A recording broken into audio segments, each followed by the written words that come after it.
കുഞ്ഞുങ്ങളെ കൊല്ലുന്ന അമ്മമാരുള്ള സംസ്ഥാനം സമ്പൂർണ്ണ സാക്ഷരത നേടിയ കേരളമാണെന്ന് നമുക്ക് വേണമെങ്കിൽ അഭിമാനിക്കാം. കാമുകൻ എന്നുള്ള വാക്കല്ല ഇപ്പോൾ ഉപയോഗിക്കുന്നത്, അമ്മയുടെ ആൺ സുഹൃത്ത്. ഇപ്പോൾ മാധ്യമങ്ങൾ അങ്ങനെയാണ് റിപ്പോർട്ട് ചെയ്യുന്നത്. ഒരു സ്ത്രീ കുറെ കൂടെ ക്രൂരമായി ചെയ്തു. കടപ്പുറത്ത് നിന്ന് പാറക്കെട്ടിലേക്ക് കുഞ്ഞിനെ വലിച്ചെറിഞ്ഞു.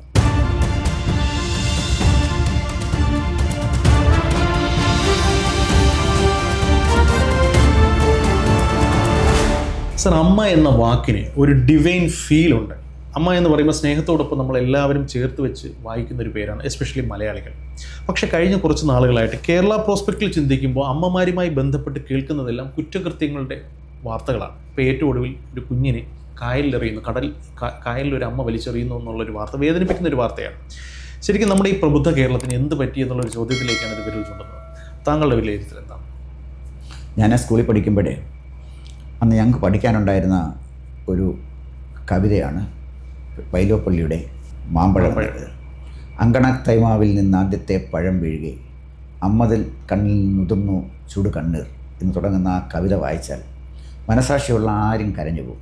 അപ്പം സത്യത്തിന് ഇപ്പോഴും ആ കവിത വായിക്കുമ്പോഴേ എൻ്റെ കണ്ണ് നിറയും. അപ്പോൾ എന്താ കാര്യം വെച്ചാൽ, നമ്മൾ അമ്മയുടെ ഒരു അറ്റാച്ച്മെൻറ്റ്, നമ്മളെ ചേർത്ത് പിടിക്കുന്ന നമ്മുടെ അമ്മയല്ലാതെ ആരാണ്? നമുക്ക് ഏറ്റവും കൂടുതൽ സുരക്ഷിതത്വം തരുന്ന അമ്മയുടെ മടിത്തട്ടല്ലാതെ എന്താണ്? നമുക്ക് ഏറ്റവും സുഖമായി ഉറങ്ങാൻ കഴിയുന്ന അമ്മയുടെ മാറിടത്തിലല്ലാതെ എവിടെയാണ്? അപ്പോൾ അമ്മയുടെ മാറിടത്തിൽ ആ ചൂട് കൊണ്ട് വളർന്നു വന്ന നമ്മൾ വളർന്നു വരുമ്പോഴേ ഏറ്റവും കൂടുതൽ അറ്റാച്ച്മെൻറ്റ് അമ്മയോടാണ്. ലോകപ്രശസ്തരായ എല്ലാ മനുഷ്യരും അവരുടെ ഓർമ്മക്കുറിപ്പുകളിലൊക്കെ അവരുടെ അമ്മയെക്കുറിച്ചാണ് പറഞ്ഞിട്ടുള്ളത്. കാരണം അച്ഛൻ ചെറുതായതുകൊണ്ടല്ല, അമ്മയോട് കൂടുതൽ അറ്റാച്ച്മെൻ്റ് ഉള്ളതുകൊണ്ടാണ്. അമ്മയാണല്ലോ 10 മാസം ചുവന്ന് ബന്ധം വരുന്നത്. ഇവിടെ അടുത്ത സമയത്തായിട്ട് താങ്കൾ സൂചിപ്പിച്ച പോലെ ഫ്ലാറ്റിൽ നിന്ന് കുഞ്ഞിനെ വലിച്ചെറിയുന്നു, അല്ലെങ്കിൽ കായലിൽ എറിഞ്ഞു കളയുന്നു. ഒരു സ്ത്രീ കുറേ കൂടെ ക്രൂരമായി ചെയ്തു. കടപ്പുറത്ത് നിന്ന് പാറക്കെട്ടിലേക്ക് കുഞ്ഞിനെ വലിച്ചെറിഞ്ഞു. പാറക്കെട്ടിൽ സൈഡിൽ ഈ കടലാക്രമണം തടയാനുള്ള പാറക്കെട്ടിലേക്ക് കുഞ്ഞിനെ വലിച്ചെറിഞ്ഞു. ഒരമ്മയ്ക്ക് എങ്ങനെ ഇത് സാധിക്കും? എന്നെ അത്ഭുതപ്പെടുന്ന ഒരു കാര്യമാണ്. എന്താണ് ഇവരുടെ മനഃശാസ്ത്രം? അതിലും കേരളം ഒന്നാമത് വരും. കാരണം വെച്ചാൽ ഏറ്റവും കൂടുതൽ കുഞ്ഞുങ്ങളെ കൊല്ലുന്ന അമ്മമാരുള്ള സംസ്ഥാനം സമ്പൂർണ്ണ സാക്ഷരത നേടിയ കേരളമാണെന്ന് നമുക്ക് വേണമെങ്കിൽ അഭിമാനിക്കാം. ആ സ്ഥലത്തിലാണ് കേരളം പോകുന്നത്. നമ്മൾ നാടോടി സ്ത്രീകളെ നോക്കൂ. അവർ ഈ പട്ടിണി കിടന്നാലും ആദ്യം കിട്ടുന്ന ആഹാരം കുഞ്ഞിനാണ് കൊടുക്കുന്നത്. ഞാൻ ശാസ്താംകോട്ട കോളേജിലാണ് പഠിപ്പിച്ചുകൊണ്ടിരുന്നത്. കോളേജിലേക്ക് പോകുന്ന വഴിക്ക് ചെറിയൊരു കാടുണ്ട്. അവിടെ ഇഷ്ടംപോലെ കുരങ്ങന്മാരുണ്ട്. ഈ പോകുന്ന കൂട്ടത്തിൽ ഈ കുഞ്ഞിനെയും കൊണ്ടിരിക്കുന്ന കുരങ്ങന്മാരെ കണ്ടി പിള്ളേർ കല്ലെടുത്തെറിയാൻ ശ്രമിക്കും. സ്കൂൾ കുട്ടികളൊക്കെ, കോളേജിലെ കുട്ടികൾ അത് ചെയ്യില്ല. അടുത്തൊരു സ്കൂളുണ്ട്. ഈ പെട്ടെന്ന് ചെയ്തൊരു കാര്യം വെച്ചാൽ, ആ അമ്മ പെട്ടെന്ന് കുഞ്ഞിനെ മാറോടടുപ്പിച്ച് തിരിഞ്ഞിരിക്കും. കാരണം കുഞ്ഞിന് മൃഗത്തിൻ്റെ ഒരു പ്രത്യേകതയാണ്. അപ്പം മൃഗങ്ങൾ പോലും തന്നെ തങ്ങളുടെ കുഞ്ഞുങ്ങളെ മാറോടെ ചേർത്ത് ശരീരത്തോടെ ചേർത്ത് സംരക്ഷിക്കുന്ന ഒരു കാര്യം പ്രകൃതി തന്നിരിക്കുന്ന ഒരു വരദാനമാണ്. സ്ത്രീ കൊടുത്തിരിക്കുന്ന ഒരു വരദാനമാണ് തൻ്റെ കുഞ്ഞിനോട് തോന്നുന്ന സ്നേഹം എന്ന് പറയുന്നത്. അമ്മയോട് തോന്നുന്ന മക്കളുടെ സ്നേഹവും അതുപോലെ തന്നെ പ്രകൃതി കൊടുത്തിരിക്കുന്ന ഒരു വരദാനമാണ്. ഇവിടെ നമ്മുടെ സ്ത്രീകൾക്ക് ഇങ്ങനെ വരാനുള്ള കാരണം എന്താണ് എന്ന് ചോദിക്കുമ്പോൾ പെട്ടെന്നൊരു ചോദ്യം, അതിന് മറുപടി പറയാൻ അത്ര പെട്ടെന്ന് എളുപ്പമുള്ളൊരു കാര്യമല്ല. സോഷ്യോ പൊളിറ്റിക്കൽ ചേഞ്ചാണ്. ഇപ്പം തന്നെ കുഞ്ഞിനെ ഒന്നും രണ്ടും മക്കളുള്ള സ്ത്രീകൾ കുട്ടികളെ ഉപേക്ഷിച്ചിട്ട് കാമുകൻ്റെ കൂടെ പോകുന്നു. കാമുകൻ എന്നുള്ള വാക്കല്ല ഇപ്പോൾ ഉപയോഗിക്കുന്നത്, അമ്മയുടെ ആൺ സുഹൃത്ത്. ഇപ്പോൾ മാധ്യമങ്ങൾ അങ്ങനെയാണ് റിപ്പോർട്ട് ചെയ്യുന്നത്. അതെ, അമ്മയുടെ ആൺ സുഹൃത്ത്. എന്താ അങ്ങനെ സംഭവിക്കുന്നത്? അല്ലാതെ പുതിയ ടൈം വരുന്നുണ്ടല്ലോ. നമ്മുടെ മറ്റ് സംസ്ഥാനങ്ങളിൽ നിന്ന് വരുന്ന തൊഴിലാളികളെ അതിഥി തൊഴിലാളി, നമ്മൾ അതിഥി ദേവോ ഭവ, അവിടെ നിന്ന് വരുന്ന ഈ റോഹിംഗ്യ എന്ന് വരുന്ന ക്രിമിനലുകളെ നമ്മൾ അതിഥികളായി പൂജിച്ച് നമ്മൾ കൊണ്ടുവരണം. ഈ അടുത്ത സമയത്തൊരു അതിഥി തൊഴിലാളി വെള്ളം അടിച്ചേച്ച് റോഡ് ബ്ലോക്ക് ചെയ്യുന്നത് കണ്ടു. അവനൊന്നും ചെയ്യാൻ ഒക്കത്തില്ല, കാരണം അവൻ അതിഥിയാണല്ലോ, അതിഥി ദേവോ ഭവയാണല്ലോ. സകല ക്രിമിനലുകൾക്കും ഇന്ന് വിളയാടാൻ പറ്റുന്ന ഒരു സ്ഥലമാണ് കേരളം. ക്രിമിനലുകളായ അമ്മമാർക്കും വളരെ സുരക്ഷിതമായിട്ട് ഇവിടെ നിൽക്കാൻ പറ്റുന്ന ഒരു സാമൂഹ്യ സാംസ്കാരികമായ ഒരു സാഹചര്യമാണ് എനിക്കിവിടെ കാണുന്നത്. എന്താണ് ഈ മാറ്റത്തിൻ്റെ പിന്നിൽ എന്നുള്ളതാണ് എൻ്റെ ചോദ്യം. മാറ്റത്തിൻ്റെ പിന്നിൽ നമ്മുടെ ഒരു കൺസ്യൂമർ കൾച്ചറാണ് ഒന്ന്. 2, സോഷ്യൽ മീഡിയയുടെ സ്വാധീനമാണ്. കാരണം ഈ പല അമ്മമാരും കുഞ്ഞിനെ കളഞ്ഞു പോകുന്ന അമ്മമാരൊക്കെ ഫേസ്ബുക്കിലൂടെയാണ്, ചാറ്റിങ്ങിലൂടെയാണ് ഈ ആൺ സുഹൃത്തിനെ കാണുന്നത്.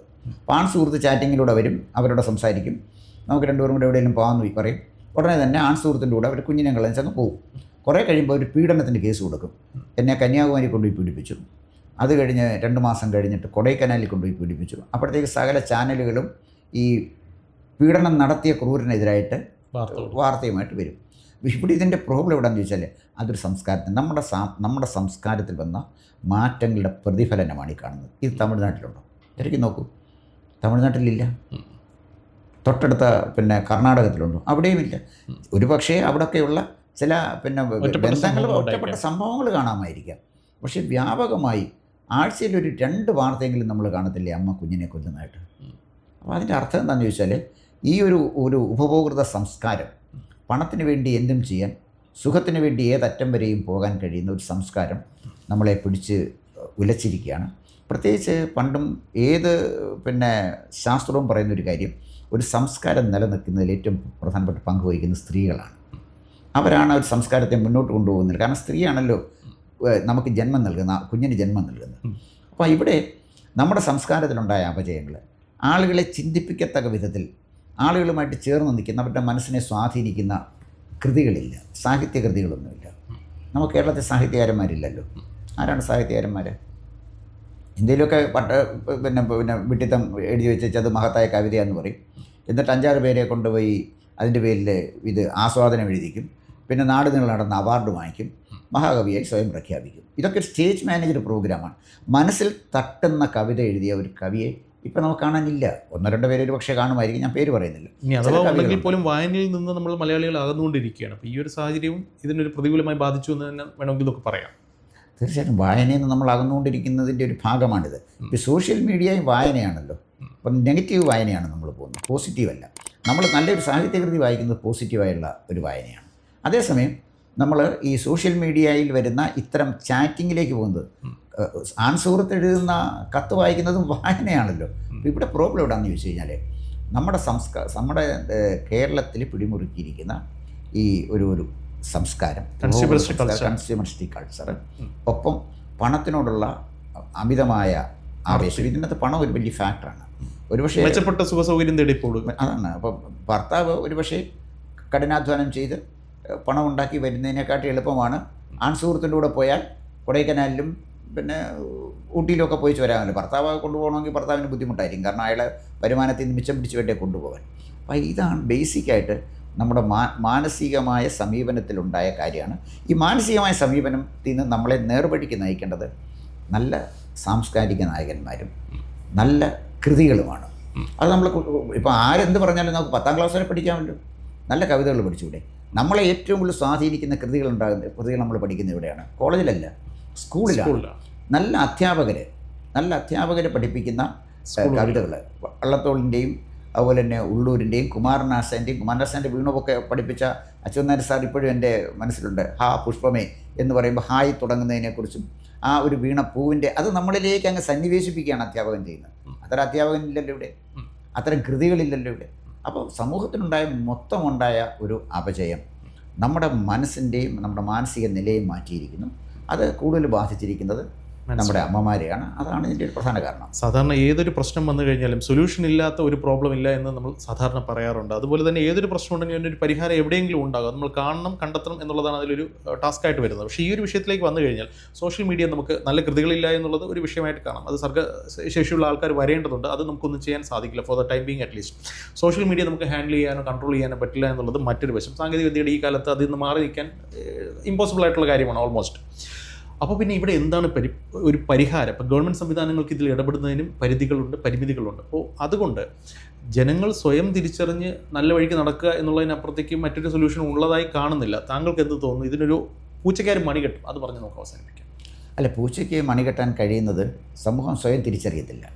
സമൂഹത്തിനെ സ്വയം തിരിച്ചറിയാൻ പ്രേരിപ്പിക്കുന്ന ചില ഘടകങ്ങൾ വരുമ്പോഴാണ് സമൂഹം സ്വയം തിരിച്ചറിയുന്നത്. അപ്പോൾ സമൂഹത്തിന് കൃത്യമായൊരു മാർഗ്ഗദീപം ആയിട്ട് നിൽക്കുന്ന ചില സംവിധാനങ്ങളുണ്ടാകണം. അതിലാണ് സാഹിത്യകാരന്മാരെയും അതുപോലെ തന്നെ സാമൂഹ്യ പ്രവർത്തകരെയും ഒക്കെ നമുക്ക് കാണാൻ കഴിയുന്നത്. അത്തരത്തിലുള്ളൊരു സാംസ്കാരിക പ്രവർത്തകർ കേരളത്തിലില്ലല്ലോ. സാംസ്കാരിക നായകന്മാരെ തന്നെ ആളുകൾ അപഹസിച്ച് മറ്റു പേരിലാണല്ലോ വിളിക്കുന്നത്. ഒറ്റ സാംസ്കാരിക നായകനെ എനിക്ക് ബഹുമാനിക്കാൻ പറ്റുന്ന ഒരു സാംസ്കാരിക നായകൻ എന്തായാലും കേരളത്തിലില്ല. ഉള്ളതൊക്കെ ഈ ദിവസക്കൂലിക്കും മാസക്കൂലിക്കും വർഷക്കൂലിക്കും ജോലി ചെയ്യുന്ന കുറേ ആത്മാക്കളാണ്. അവരൊന്നും സാംസ്കാരിക നായകന്മാർ അവർ പറയുന്നതെന്ന് മാത്രമല്ലേ ഉള്ളൂ, അല്ല അതിൻ്റെ നായകന്മാരല്ലേ. പക്ഷേ ജനങ്ങളെ ചിന്തിപ്പിക്കാൻ കഴിയുന്ന വിധത്തിൽ, ജനങ്ങളുടെ മനസ്സിലേക്ക് ആഴ്ന്നിറങ്ങി ഒരു സമൂഹത്തെ ചിന്തിക്കാൻ പ്രേരിപ്പിക്കുന്ന വിധത്തിലുള്ള സാമൂഹ്യ ശാസ്ത്രജ്ഞന്മാർ, സോഷ്യൽ എഞ്ചിനീയേഴ്സ് അവർ വരണം. അവർ വന്നു കഴിയുമ്പോൾ അവർ കൃത്യമായി നമ്മുടെ സമൂഹത്തെ നയിക്കാൻ പറ്റുന്ന വിധത്തിൽ അവർ വരുമ്പോഴാണ് ഈ കാര്യങ്ങൾ മാറ്റം വരുന്നത്. അതിനെ നമ്മളിനി കാത്തിരുന്നേ പറ്റൂ. കേരളത്തിലെ ഇന്നത്തെ സ്ഥിതിയിൽ അതിനൊക്കെയുള്ള സാഹചര്യം വളരെ വിദൂരമാണ്. വരുന്ന സാംസ്കാരിക നായകന്മാർ തന്നെ സ്വയം പ്രഖ്യാപിതരാണ്. അവരതിന് സ്റ്റേജ് മാനേജ്ഡ് പ്രോഗ്രാമാണ്. അവർ വരും, കവിത എഴുതും, അവരുടെ ആളുകൾ ആസ്വദിക്കും, കൈയടിക്കും, നോബൽ സമ്മാനം കൊടുക്കേണ്ട കൃതിയാണെന്ന് പറയും, പടം വരും, എവിടുന്നെങ്കിലുമൊക്കെ തട്ടിക്കൂട്ടുന്ന 10 അവാർഡും വാങ്ങിക്കും. ഇവരൊന്നും സമൂഹത്തെ സ്വാധീനിക്കുന്ന ആളുകളല്ല. ശരിക്കും നമ്മുടെ സമൂഹത്തെ നേർവഴിക്ക് നയിക്കാൻ സമൂഹം അംഗീകരിക്കുന്ന സാംസ്കാരിക നായകന്മാരെ, കവികളെ, സാഹിത്യകാരന്മാർ വരണം. ഇന്നത്തെ സാഹചര്യത്തിൽ അതിന് ഒരു സാധ്യത ഞാൻ കാണുന്നില്ല. അനധിവിദൂരമായ ഭാവിയിൽ ഇതിനൊരു മാറ്റം ഉണ്ടാകും തന്നെയാണ് എൻ്റെ ഒരു പ്രതീക്ഷ. ഏതായാലും നല്ലത് സംഭവിക്കും എന്നുള്ള പ്രത്യാശ മാത്രമാണ് നമുക്കുള്ളത്. നല്ലത് സംഭവിക്കട്ടെ എന്ന് പ്രാർത്ഥിക്കാം.